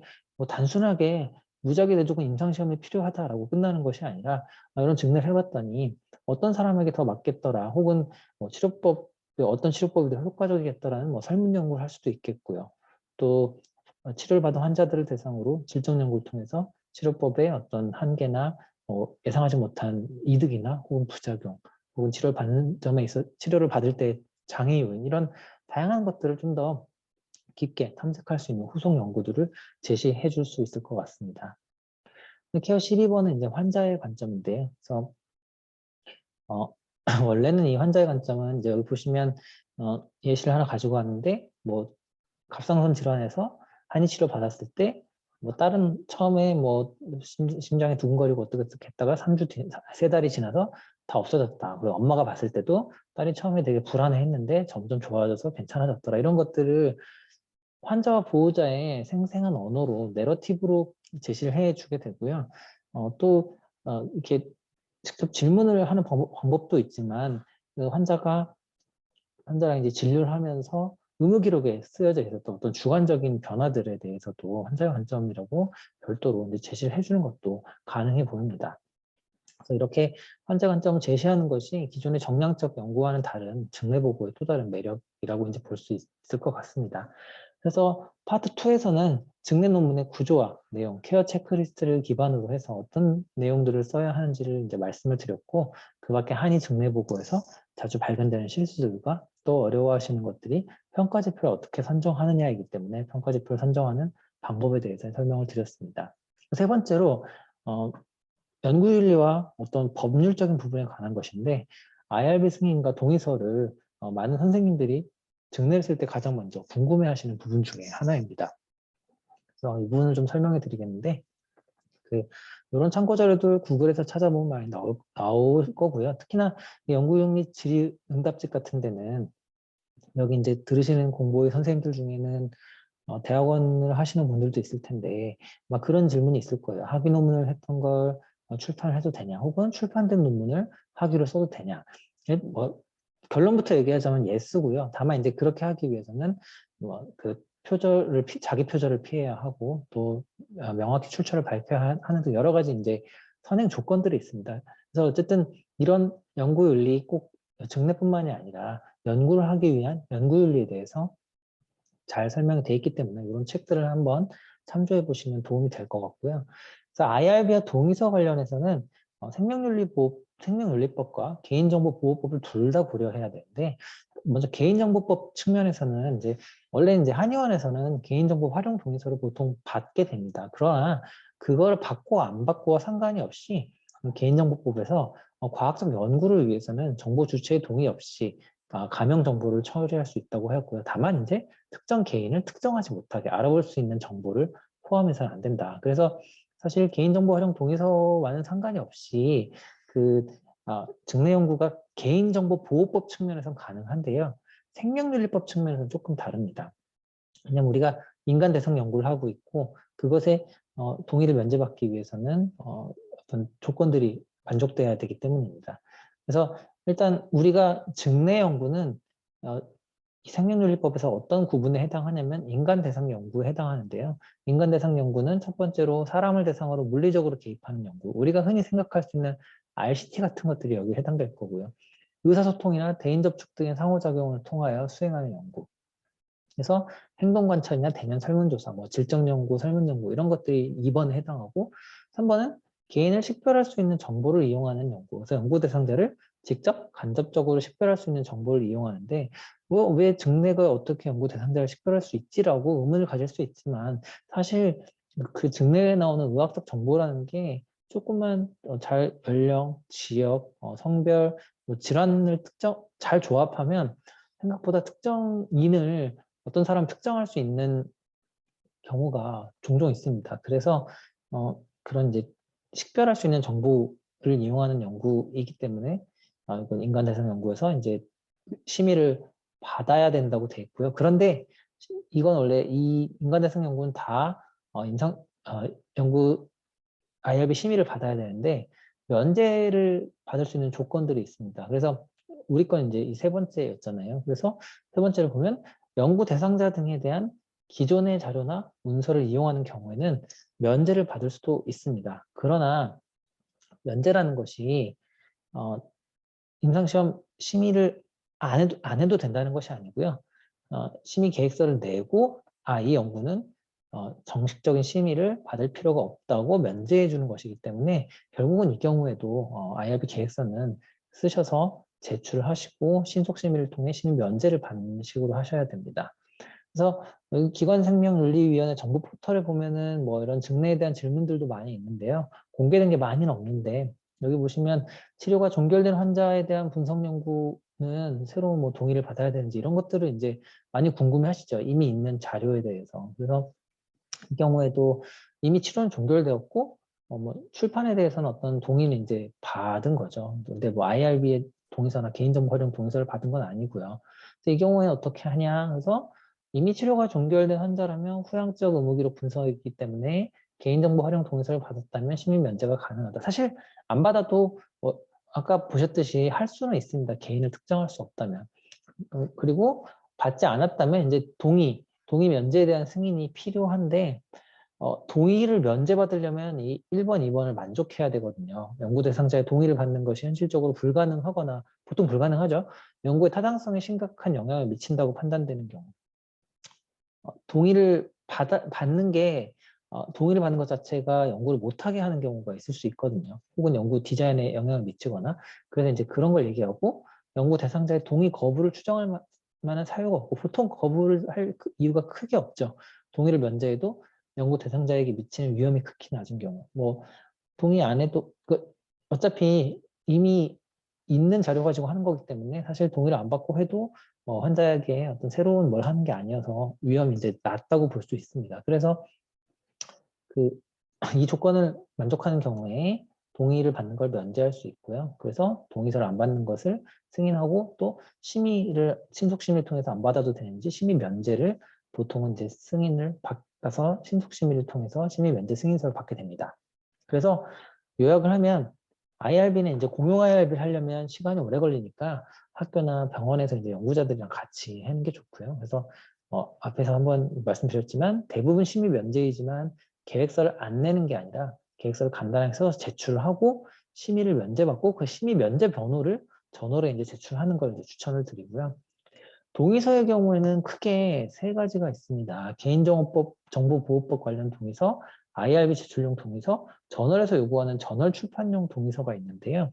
일단 IRB 제출용 동의서는 RCT에 해당하는 경우가 많기 때문에 이건 신경 안 쓰셔도 되고, 개인정보보호법 관련해서도 이거를 받지 않았어도 연구는 가능하고, 다만 이제 심의는 내야 하는 거죠. 그래서 이 두 가지는 사실 개인정보보호법 관련 동의서나 이 IRB에서 말하는 동의서는 신경 안 쓰셔도 되고, 저널에서는 아까 케어 체크리스트에 동의서를 받았는지를 체크하게 돼 있잖아요. 그래서 사실 증례 보고를 할 때는 동의를 받아야 하는 게 원칙이고요. 그래서 이제 근데 IRB에서 만약에 동의를 너무 옛날 자료여서 뭐 여러 가지 이유로 인해 동의를 못 받는 경우에 이제 그 동의 면제를 승인을 해주는 거죠. 그래서 이제 동의를 못 받고 동의 면제대 IRB 승인을 받았다는 내용을 저널에 논문에 써서 이제 저널에 투고하기도 합니다. 그래서 최근에는 어쨌든 외국 저널 등에서는 동의서를 요구하는 경우가 종종 있기 때문에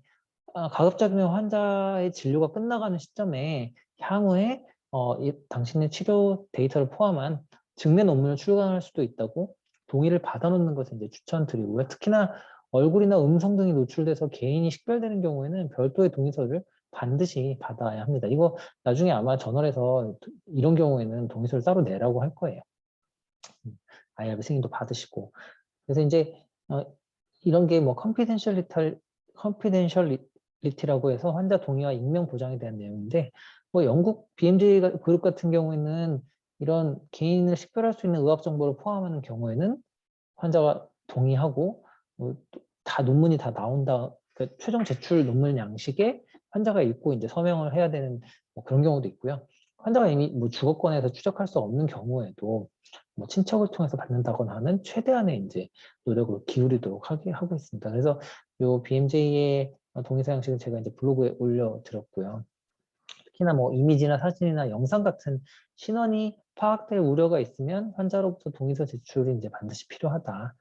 근데 다만 그런 걸 제거하고 사용하면 뭐 엑스레이나 내시경 초음파 이런 데서 신원 확인할 수 있는 내용을 제거하면 이제 동의서는 필요 없다는 거고요. 그래서 환자가 논문의 최종 버전을 본 후에 동의서에 대해서 한글 버전으로 제가 이제 블로그에 올려놨으니까 한번 그 다운받아서 보시면 될 것 같습니다. 그래서 익명을 보장하려면 어떤 정보들을 제거해야 하나? 그래서 뭐 성명, 위치 정보, 뭐 날짜, 뭐 전화번호 이런 거 다 빼야겠죠. 사회보장번호, 차량번호, URL, 뭐 지문, 음성, 얼굴 사진 이런 것들이 있으면 안 되는 거고, 연령 같은 경우에도 90세가 넘은 사람의 연령, 이게 지역까지 결합하면 누군지 알 수 있거든요. 근데 그 사람이 어떤 좀 밝혀지면 안 되는 질환을 앓고 있는 경우에는 그게 증례를 통해서 누군지 알 수가 있잖아요. 그래서 나이도 너무 고령일 경우에는 그냥 90세 이상 이렇게 표시를 하도록 권고하고 있습니다.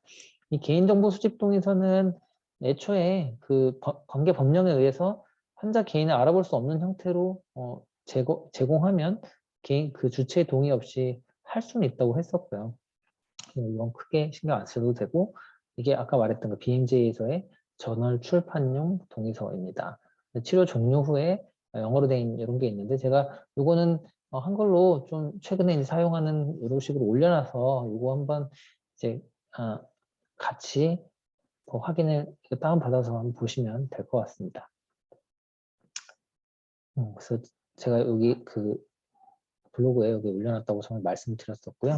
근데 이제 거의 마지막 파트에 왔는데, 그래서 증례보고를 북작슬지 출판했던 사례를 좀 소개를 하고 테이크홈 메시지를 하면서 이제 마무리하도록 하겠습니다. 저 말고 또 강병수 선생님이 이제 강의를 할 건데, 공중보건의 증례보고 신뢰에 대해서 저랑 같이 했던 이제 장애인 관련 논문이나 이런 것들을 통해서 강병수 전문의가 그런 걸 좀 더 이제 상세하게 소개를 해드릴 예정입니다. 그래서 증례 논문을 출판 가능한 국제 저널들이 이제 좀 있고요. 그래서 SGI 저널은 뭐 익스플로어나 메디슨, 월드 저널 오브 클리니컬 케이스 이런 것들도 있고, 최근엔 많이 받아주진 않죠. 그 한양연구원에서는 IMR은 거의 최근에는 증례를 잘 안 해주고요. 뭐 그밖에 헬스케어나 뭐 유러피안 저널 오브 인티그레이티브 메디슨 이런 데서도 조금씩 이제 받아주고 있습니다. 그 외에 SCI가 아닌 저널들에서도 이제 많이 받아주고 있고, 그래서 사실 증례를 SCI 출판한다는 게 좀 쉽지는 않은 부분이 있고, 오히려 그 해당 그 제가 이제 화상 증례를 냈던 것처럼 해당 그 분야의 저널에서 증례를 낸다면 오히려 그쪽을 노려보는 것들이 더 좋은 전략일 수도 있습니다. 그래서 이런 그리고 이제 국내 저널들은 대부분 다 받아주기 때문에 국내 저널을 한번 처음에는 시도해 보시는 것도 괜찮은 전략입니다. 그래서 요거는 제가 예전에 그 윤상훈 원장님이랑 같이 했었던 거고요. 그 마이오토닉 디스트로피 타입 1이라 그래서 유전성 이제 질환인데 손가락을 펴는 게 잘 안 되는 거예요. 쥐고 펴는 게. 그게 시간이 이제 점점 오래 걸려서 손을 한번 완전히 펴는데 막 1분씩 걸리고 이러거든요. 근데 이분이 이제 네일 아트 하시는 분이어가지고 근데 그러게 되면 할 수가 없잖아요. 그래서 이걸 전침 치료해서 좋아졌던 거를 이제 그 증례를 냈었고요. 뒤에 이제 잠깐 보여드릴 거지만 여기 이제 동영상도 있는데 동영상 이따 한번 같이 보시면 좋을 것 같고, 그래서 그 사용했던 이제 평가 지표들이 여기 보시면 뭐 핸드 그 RT는 릴렉세이션 타임인데 손을 쥐었다 펴었다 하는데 얼마나 걸리는지도 있었고, 또 여기 동영상을 제가 넣었었고요. MHQ라고 해서 미시간 핸드 아웃컴 퀘스천이었는데 손의 기능에 대한 설문지를 이제 했습니다. 그러니까 이거는 사실은 미리 다 이게 세팅하고 들어간 거죠. 이걸 증례를 쓰겠다 하고 초진 때. 그리고 또 했던 게 아까 제가 잠깐 말씀드렸던 마이목 증상이 얼마나 불편했는지. 그래서 그걸 이렇게 표로도 보여주고, 또 여기 페이션트 퍼스펙티브에서 본인이 이제 네일 하는 사람이어서 되게 좌절했었는데 다시 이제 그 일을 할 수 있게 되었다라고 되게 만족하는 이제 그런 내용들도 이제 있었죠. 그리고 타임라인을 이제 요거는 조금 그 전문적으로 하시는 분한테 이렇게 요청을 해서 요거 같은 경우에는 손 쥐었다 펴는 타임이 얼마나 줄어들는지, 처음에 1분 가까이 되었는데 치료를 거듭하면서 거의 뭐 한 10초 안쪽으로 줄었고, 그 시간 핸드 퀘스천이어 점수가 이렇게 좋아졌고, 마이업도 이렇게 약간 살짝 올라가긴 했는데 이렇게 좋아진 부분들. 그다음에 여기는 처음에 어떻게 진단을 받아서 뭐 유전적 질환이니까 유전자 검사를 했고, 그래서 카바마제핀을 먹었는데 뭐 효과가 없어서 혹은 부작용 때문에 중단했다가, 여기 보시면 이제 왼쪽에 여기 약을 어떻게 바꿨는지가 나와 있잖아요. 어느 시점에 약을 어떻게 바꿨는지. 하다가 이제 소용이 없어서 약은 다 끊고, 그러다가 이제 한의원 윤성원 원장님한테 치료를 받기 시작한 거죠. 이따가 아마 통증 관련해서 오늘 2시간 동안 보습교육 해주시는 걸로 알고 있는데, 그래서 그 처음에 59초나 걸렸는데 확 좋아져가지고 2초 만에 손을 쥐었다 펼 수 있게 된 것. 그래서 이런 식. 그리고 이제 요거 보면은 태모는 EMG 검사도 했었고 근전도, 그리고 DNA 검사도 했다, 이런 거를 그림으로 한눈으로 볼 수 있게 이렇게 표현을 해줍니다. 그래서 이런 타임라인은 사실 어떤 정해진 게 있는 건 아니고요.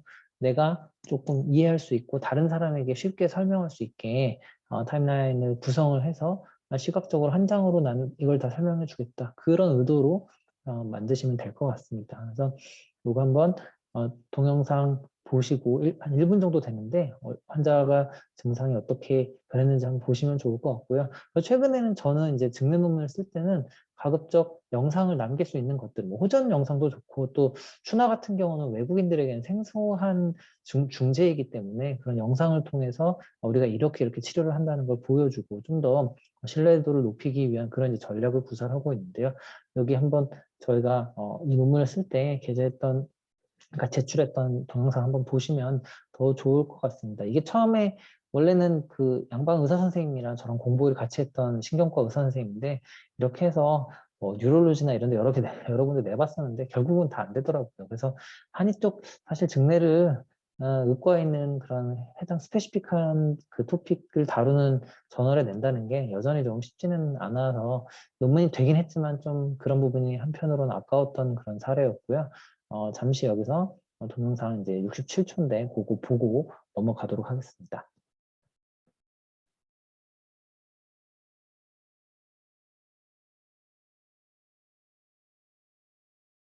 네, 동영상 이제 다 보셨을 것 같고요. 또 다음 사례 소개해 드리도록 하겠습니다. 이거는 제가 IMR 인티그레이티드 메디슨 리서치 그 한약연구원에서 발행하는 이제 저널인데요. 이제 SCI 저널이고, 이거는 안면감비탕이라 그래서 로컬에서 이제 비만 치료를 위해 많이 활용하는 처방인데, 그 원장님께서, 제가 아는 이제 원장님께서 활용하는 처방인데, 말 그대로 안면감비라는 거는 편안하게 잠을 자면서 살을 뺀다. 그러니까 마왕의 주요 부작용 중에 하나가 불면이잖아요. 그래서 불면을 치료하기 위해서 마왕의 식욕을 조절하는 황백이랑 불면을 조절하는 치자시탕을 붙여서 그 이제 부작용을 조절하려고 했었고, 그래서 처음에 뭐 용량을 어떻게 했고 치료를 얼마나 했고 체중이 어떻게 빠졌는지 이런 것들을 이제 제시를 좀 해줬고요. 그래서 오래 45일 이상 오래 먹은 사람이 좀 적게 30일 이하로 적게 먹었던 사람보다 체중 뭐 당연한 얘기지만 체중이 더 많이 빠졌다. 그래서 이런 것도 이제 좀 이렇게 직접 수학적으로 통계적으로 좀 보여주려고 했었던 거 사실 되게 심플한 논문입니다. 그래서 최근에 이제 IMR에서는 더 이상 이제 이런 증례는 처음에 이제 많이 받아줬었는데 증례는 요즘 이제 안 받아주기 때문에 IMR에는 이제 좀 효과에 대한 증례는 좀 출판되기가 좀 어려운 부분은 있고요. 그 다음에 얼마 전에 그 조성주 원장님이랑 또 강병수 뒤에 이제 강의할 이것도 이제 강병수 원장님이랑 같이 했었죠. 그래서 그 증례인데 화상 한의 치료에 대한 이제 증례 보고고요. 그래서 그 한번 요거는 양방 쪽에 직접 내보자 하고 미국 화상학회지 사실 뭐 임팩트 팩터가 높진 않아요. 1점 몇인데 그쪽에 냈더니 뭐 주요 이제 일간지들에서도 좀 국민일보나 이런 데서도 좀 실어줬던 그래서 개인적으로도 좀 뿌듯하고 의미가 있었던 논문이었던 것 같고 조성조 원장도 좀 되게 좋아하셨었고요. 그래서 사실 막 이것도 아주 어려운 논문은 아니에요. 그래서 환자 증례 이렇게 쭉 한 4명 정도 있었고 뭐 그 사람들의 이제 과거력이나 심혈관지 그 화상에 대한 리스크 팩터, 악화될 수 있는 리스크 팩터, 뭐 스모킹이나 카디오바스큘라, 그러니까 심혈관 질환이 있으면 혈관이 안 좋으니까 또 흡연을 하면 혈관이 안 좋으니까 재생이 늦어지겠죠. 그래서 그런 것들이 어땠고 뭐 치료를 어느 기간 동안 했었고 완전 회복되는데 얼마나 걸리고 무엇 때문에 화상이 왔고 뭐 화상 입은 부위는 어디고 약은 약은 이제 안 먹었죠. 아무도 부작용은 어땠고 또 그 화상의 중증도는 어땠고 TBSA라 그래서 서페이스가 사실 되게 조금이에요. 다 한 0.7%, 1% 이내 그런 거였고요. VSS라고 해서 화상을 평가하는 지표 뭐 이런 것들을 써서 이제 표로 이제 보여준 것들이 있었고 또 이제 페이션트 퍼스펙티브 환자들이 치료하면서 이제 조성조 원장님이랑 이제 이야기를 나누잖아요. 그래서 뭐 화상 치료를 한의 치료를 받을 때 두렵진 않았는지 후회는 없는지 뭐 치료 중간에 또 치료 끝나고 나서 이거를 뭐 다른 사람한테 추천을 할지 안 할지 이런 뭐 경험이 어떤지 이런 것들을 뭐 별도로 질적 연구를 하지는 않았지만 환자들의 그런 반응들을 이제 모아서 이제 논문으로 따로 이제 출판을 해서 어떻게 보면 우리한테는 뭐 화상 그 도수가 이렇게 좋아졌다라는 것보다 한의 치료를 받았을 때 처음에는 후회하고 부족했지만 나중에는 왜 늦게 받았는지 후회가 되고 주변에 또 이런 경우가 있다면 혹은 내가 다시 화상을 당한다면 권유하겠다 이런 것들이 어떻게 보면 더 소중한 자료일 수도 있거든요. 그래서 이런 걸 이제 논문에 넣어서 이제 제출을 했었고 또 워낙 조성주 원장님께서 사진으로 화상을 잘 남겨줬기 때문에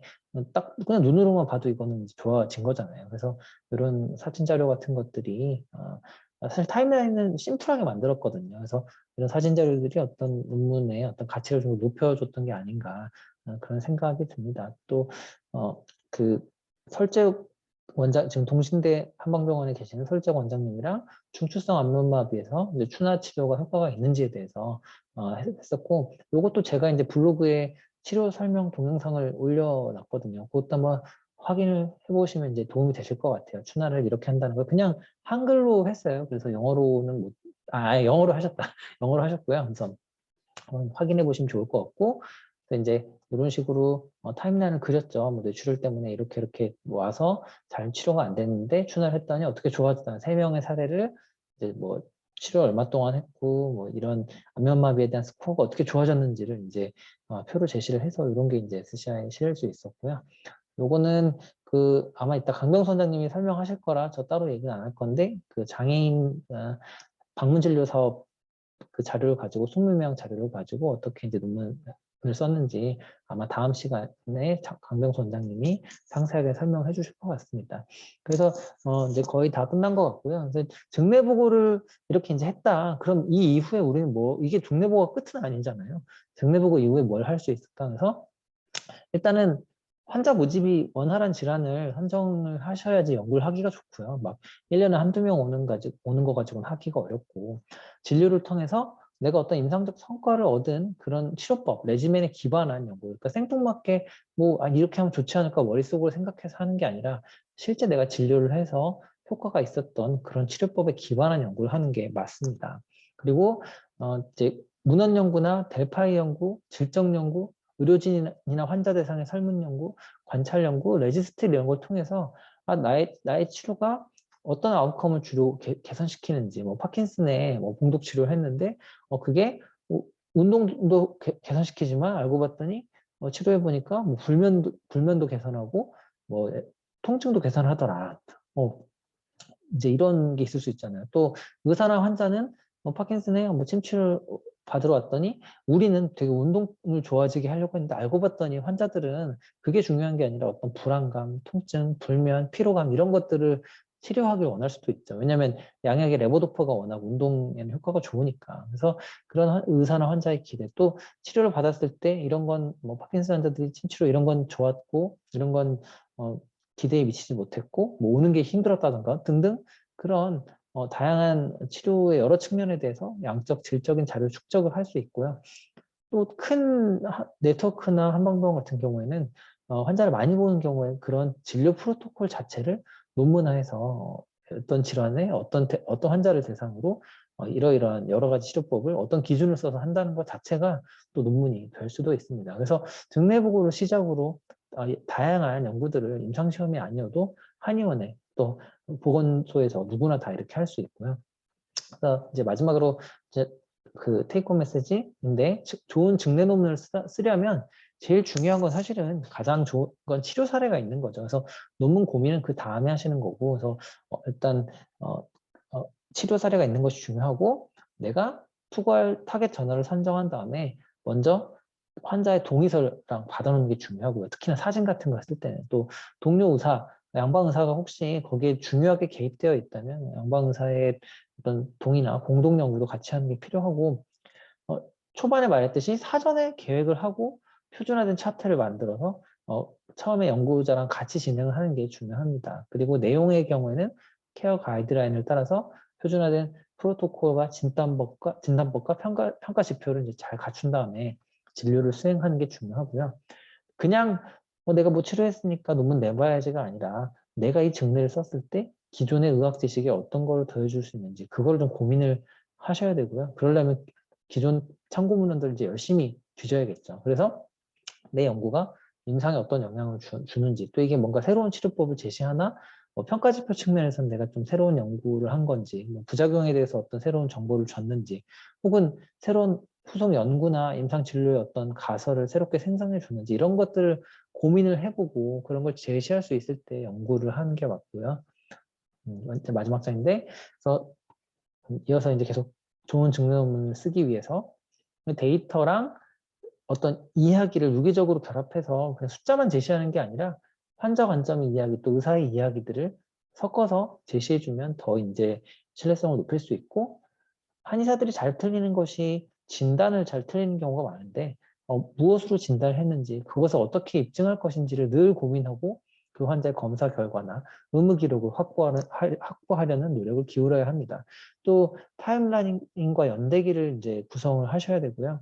치료의 수능도와 부작용이 어떤지 그걸 기술을 해주셔야 되고 의사 중심의 평가뿐만 아니라 환자의 관점, 환자 중심의 평가도 같이 기술을 하고 그 차례에서는 해당 증례의 한계와 장점, 또 향후 연구 방향에 대한 제안을 이제 기술을 해줘야 되고요. 마지막으로 증례는 논문도 논문이지만 이거를 서로 같이 보고하고 공유하는 게 중요하거든요. 그래서 이제 어떤 경우에는 누가 봐도 뻔히 보조일기탕인데 무슨 한의원 뭐 우리 한의원이 경희 한의원이면 뭐 경희탕 이런 식으로 하면 학계에도 임상하시는 분들도 사실 도움이 잘 안 됩니다. 그래서 적어도 증내 논문 할 때는 뭐 경이 무슨 탕이 아니라 뭐 보충익기 탕 감이 이런 식으로 써주는 게 여러 사람들에게 이제 도움을 주실 수 있을 것 같습니다. 그래서 여기까지 긴 강의 들어주시느라 이제 수고 많으셨고요.